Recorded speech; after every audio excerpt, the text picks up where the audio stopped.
Tonight it's just myself and Em for our episode of A Pint A Chat, and we're just going to be talking about our latest releases. I'll be asking some questions to Em about her SineNomine project and also her Mother Molotov stuff. And I am going to be asking Jules about her amazing new album, Reset. Pinklogik. Yeah. Cheers! Cheers!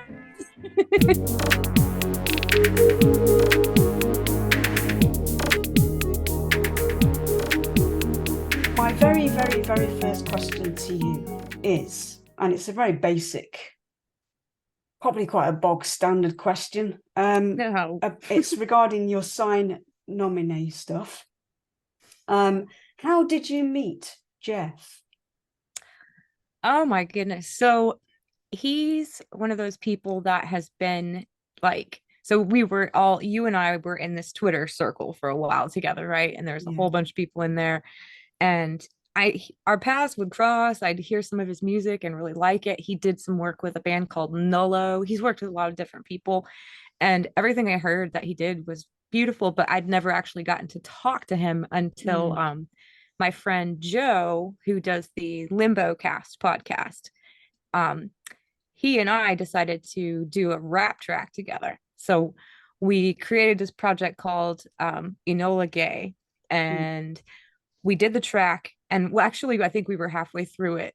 And then Joe was like, you know what would be awesome is if we hollered at Jeff Vicario to see if he'd want to add something. So Jeff just swooped in and added the most awesome vocals.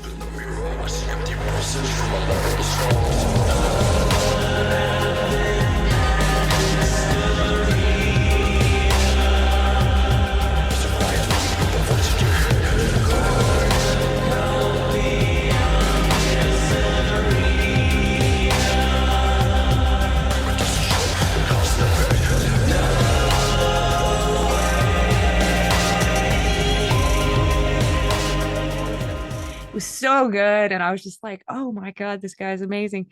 And then after that, I think like a month later, we did another track together, the three of us. And then I didn't talk to him again after that for the longest time. It's a couple of years. And in January, I was thinking about the David Bowie cover that you and I did, and how much fun it was. And I was like, you know, I've never really sunk my teeth into covers before. That was really one of the first ones I've ever done. So I thought, well, who might be interested in doing something like this with me? And Jeff, you know, I've been listening to the old stuff we'd done together. So I just shot him an email and said, hey, what would you think about this? And it just, boom, we just started rolling with it. And he'll come up with a song and be like, what do you think about this one? And I'm like, heck yeah. And then I'll come up with one and be like, what do you think about this one? I just sent him one the day before yesterday. It's an old Stabbing Westward song. You remember Stabbing Westward back in the day? I don't know if they were big in the UK. No. They were hot for like 5 minutes, like 1996 to like 98. They were popular over here. But there's this song called Haunting Me. And I said, what would you think about this one? And I sent it to him, and he does this. I sent it to him. The next day, he sends me back. He's done all the vocals, all the harmonies. He's written out pads. And he's like, yeah, I'd never heard this one before. It's really good. So here's what I did. That's incredible. I'm like, how do you do that? That's like, brilliant. And also the fact that he wasn't perhaps familiar with the original probably enabled him to have a different take on it, completely different, you know. And that's the goal too with this project, is to take things and just utterly flip them in every possible way. So I've been taking a lot of songs with like female vocals and saying, let's do a male vocal version of this, you know. It's been a lot of fun. It's been really just a blessing to get to just work on music, you know, with no expectations, really. Just like, let's just do this for fun. This is so enjoyable. And that's what I've always maintained, you know, with our Wire Wasteland, is that it should be fun. It should never be stressful for either of us, because I know we've both had our experiences of being in those situations where we've sort of felt pressured, and it's not really, I find pressure is not very conducive to being creative. It's I don't think the two go, depending on what kind of art you want to produce, but in general, it's not conducive to a good creative environment. I've been in situations like that. Having said that, if it comes to like a remix, if somebody wants a remix, I actually find that I work better with a deadline. Isn't that weird? It's like, I need a remix. Okay, can you give me a deadline? And then I can usually work to that deadline. I don't know, it seems to help. Yeah, because you'll overthink it, right? Yeah, like you'll find right, yourself overthinking it, and then you start putting it off because you get more and more nervous about doing it. So if you just dive in and go, okay, I'm going to just do this. I tend to overthink everything. We've talked about that. Like every snare hit, every hi-hat, every little bit of everything, like every tone and nuance. And, I can spend hours trying to get the right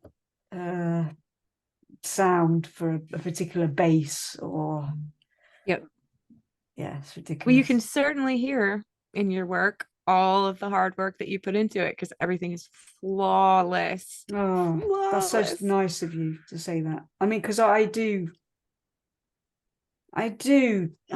think most artists doubt themselves, that, you know. Oh man, I'm really just running out of ideas. I've got no creativity. I'm a failure. I do put my stuff out at the end of the day because I'm happy with it at the time.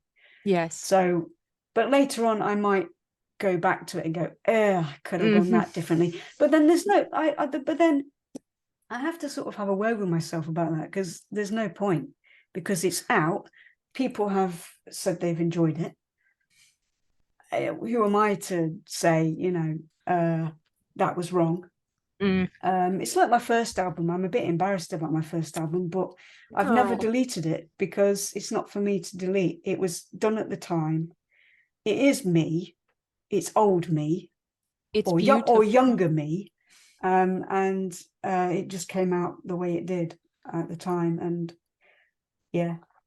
I find it a bit cringy, though. I've had a few people that have bought it recently and they haven't bought any of my other stuff. And I've been like, are you sure? It's quite funny. Yes. I run into that too with my first Black album. It's like, really, that one over these newer ones where I've learned so much and grown so much. But I think it's, people that aren't musicians don't listen to music the way that musicians do. No. Not at all. I mean, I can't help myself. Even just watching a film, I'll be like listening to the sound effects and the Foley so much and going like, oh, that was really great. Wow, they did a good job with that sound effect. And like, you can't help it. They always say that musicians also,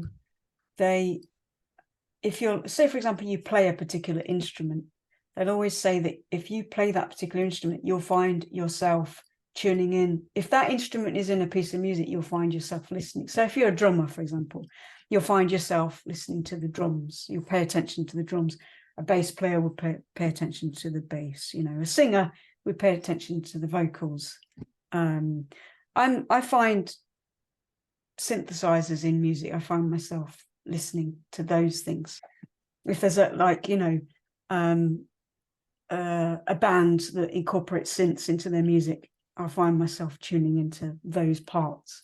Okay, so since we're both kind of addicted to our software and our production techniques, I would like to know, what were your go-to synths on Reset, and what did you use for mastering it as well? Okay, right. Well, one of my go-to synths that pops into my head straight away was a synth called, I think you pronounce it Phoscion.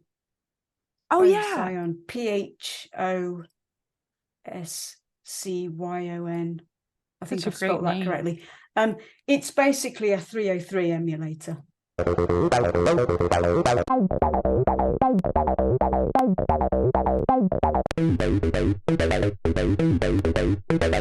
I'm obsessed with acid 303s, just something I've just always enjoyed.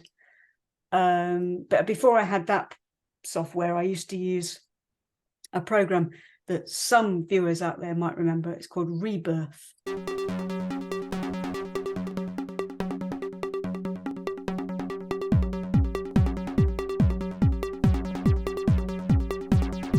which was made by Propeller Heads. My new computer that I had a few years previous, it stopped running on that. So I seemed to just accept that I couldn't use 303, or I hadn't found a very good 303 alternative until recently. And Phocion was, or Phocion, I don't know how you pronounce it. Please tell me if I'm not pronouncing it correctly. I found that recently, and that was just, I'd say it's even better than Rebirth. Sorry. It's just, I actually do really like all the, you can muck about with, it's got like this vintage 303 setting on it, and oh God, it's hours of fun. And that was, going back to the point, was the thing that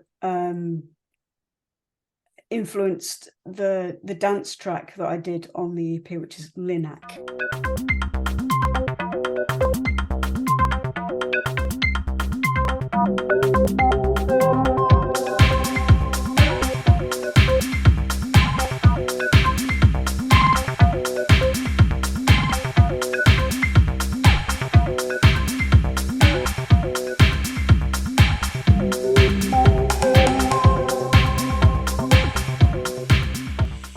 Incidentally, Linak is short for linear accelerator, which is a radiotherapy machine. Amazing. I'm just blown away by technology of all kinds. So I just thought I'd put a little homage into there, for that. That track, that one was my favorite. That was the one that I would just put, okay, it's getting to the end, restart. It's getting to the end, restart, play it again, play it again. It just, I like that. I like it's awesome. You've got, like, you've got that industrial vibe, but without it's like, how I've tried to play around with Witch House, but without ripping your face off and tearing your ears out with the frequencies. It's like, it's got that feeling. It's such a good track. It's such a good track. Thank you. And so that was one synth, Phocion. Another synth that I've started using recently, and which also was used on Reset, was a synth called Vital.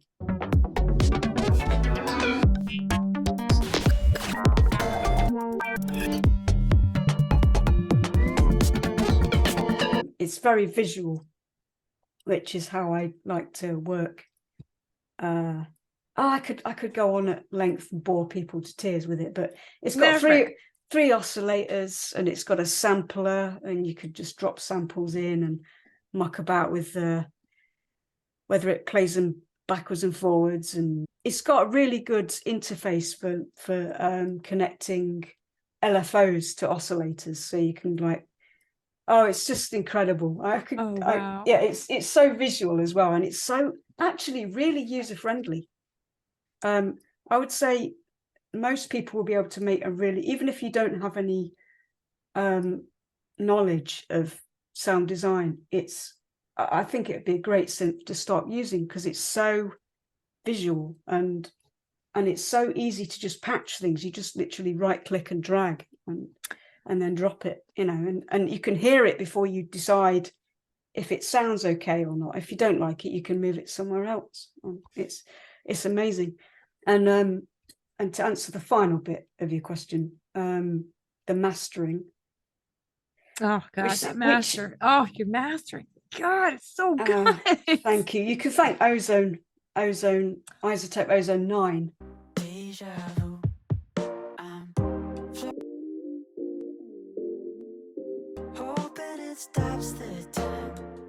I've used Ozone previously. I think it was Ozone 4 I was using. So I did a massive skip. So it's like Ozone 4, and then I was using that right up until I couldn't use it. And then, Ozone 9.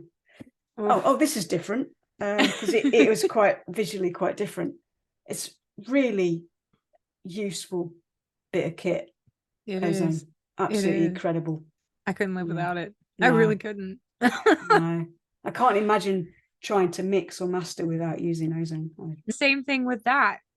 I literally now, when I'll export my pre-master and put it in there, before I even hit play in Ozone, I'll look at my wave and go, nope, okay, I've got an impact that's going all the way to the floor, all the way to the ceiling. I can Yeah. see it in the WAV Yeah. file before I even listen. I'm like, I'm going to go Yeah. back in, fix that. I can see exactly where Yeah. I'm just like you, the visual stuff. It really Yeah. helps. It really does. Yeah. Computers are great for that though, aren't they?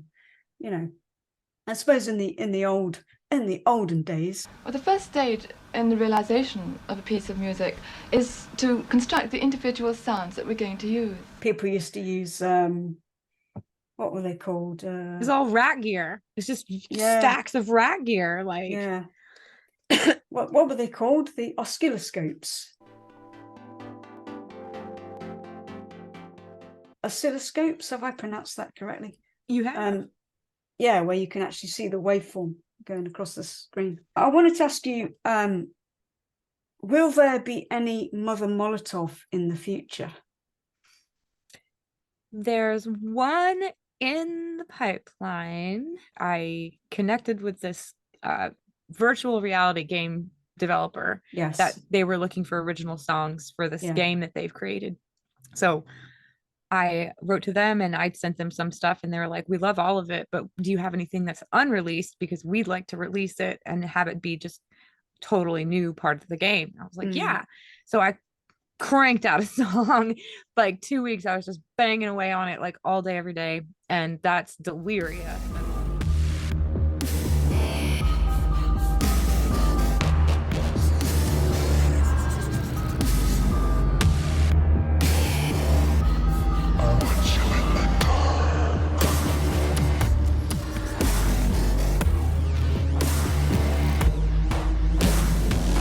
Forgot all about it, and then I saw that it had been released on YouTube and some other places. I was like, okay, cool. I still haven't gotten to play the game or anything. I don't know if it's even out yet. That one happened, and then my friend Joe, Limbo Cast Joe, he had been saying that he's been wanting to work on something new, and he's going through some serious medical stuff. So I was like, you know what, let's do this. Like, music is the most healing thing ever, right? Yeah. So I sent him over that one, and within like a week, he came back with the most amazing vocals. So we're going to be doing basically a remix. So we're going to be doing an Enola Gay Deliria Mother, remix. Right, that sounds interesting.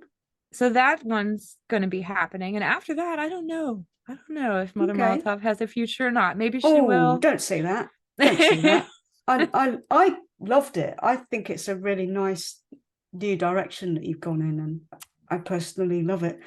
I actually wanted to ask you another question related to that as well. Your Mother Molotov EP, your last EP, absolutely adore that EP.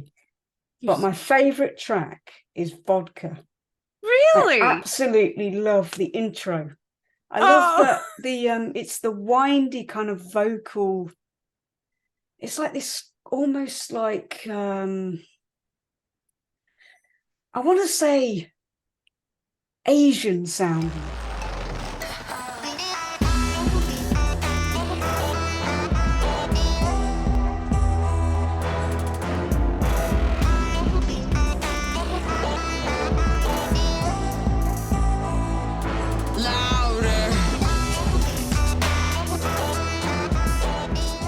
Kind of vocal. I just really, really love it. What did you use to create that? I actually found a female Japanese vocal artist who put out a J-pop vocal pack, and I bought it. I was actually working on an Asian game that needed Asian vocals for the music themes. And then I was like, this is great. I want to use this in some of my own stuff. So I found that bit in there, and it's so much fun. Love it. It's Thank you. It's perfect. That was the track that got stuck in my head. After I listened to that EP. That was the track that I found myself looping in my head in a good way. Because normally you can get earworms and they can be pretty irritating. But this one was definitely not irritating. It was the opposite of irritating. Because you do sometimes get a good earworm. And that was a good earworm. Thank Yeah. you, Jules. That means the world to me. It really, really does. You've been so like incredibly fiercely supportive of Mother Molotov, and it really means a lot to me because, like I've told you, working on Plike for so long, where it's Yeah. so trauma centered, it's so kind of Yeah. working through things, and then I'm like, you know what? I just need to break away and do something that's just pure fun, Yeah. stupid, goofy, hopefully makes you want to dance and feel good. So it's just been a really like Refreshing nice change. Yeah, a reset. Yeah. Yes. Reset. That word keeps coming up today, doesn't it? Yeah, funny, man.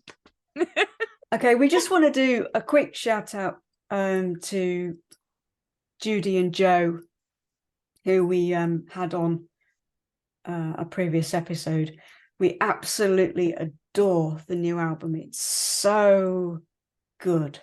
Moving, powerful, emotional, beautiful, just incredible work. Fantastic work, guys. And my favorite track is Trouble.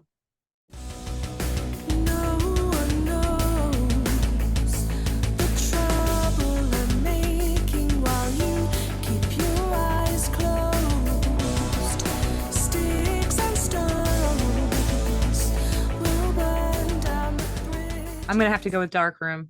Oh yeah, it's good. Gotta go with that one. Oh, their second favorite track, Dark Room.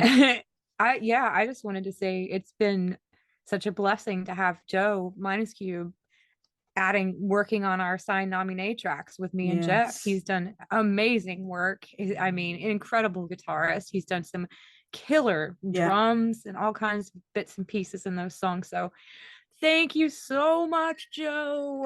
Cheers to Joe, a fantastic producer. Joe. And Judy, a marvelous singer as well. Yes, cheers to you, Judy. So some of you will be already previously familiar with our David Bowie cover of Within You, which is from the 1986 film Labyrinth. How you turned my world, you precious thing. You starve and near exhaust me. Everything I've done for you. And at the moment, we have plans to do a cover version of another song that we're really big fans of this band. Huge. Long I don't know. Do we want to give anything more away, or are we just teasing at the moment? I don't know. Shall we just tease? Shall we just tease? Yeah. I think we should tease. We're both really big fans of this band.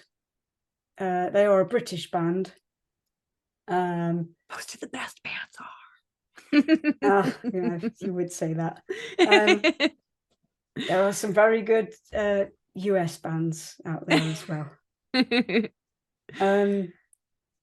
So we're doing a cover version of one of their songs, which we both have not necessarily an emotional connection to because of the lyrics, but we just like the era that it represents for us. I think it's 1980s, so.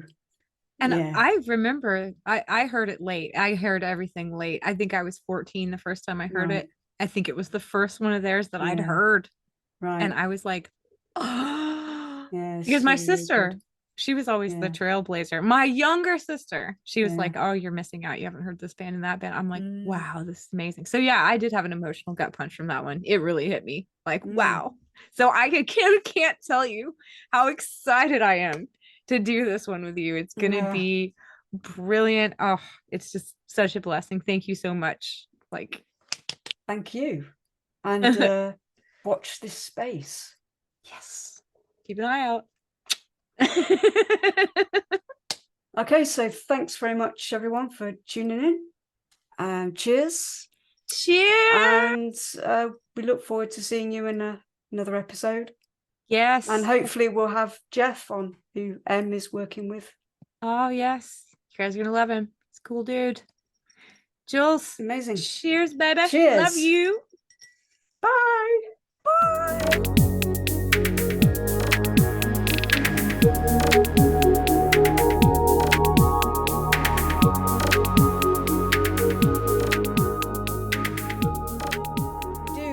give a quick shit. Start again. I do want to give a quick shit about many things. Yes, we do. I need a drink.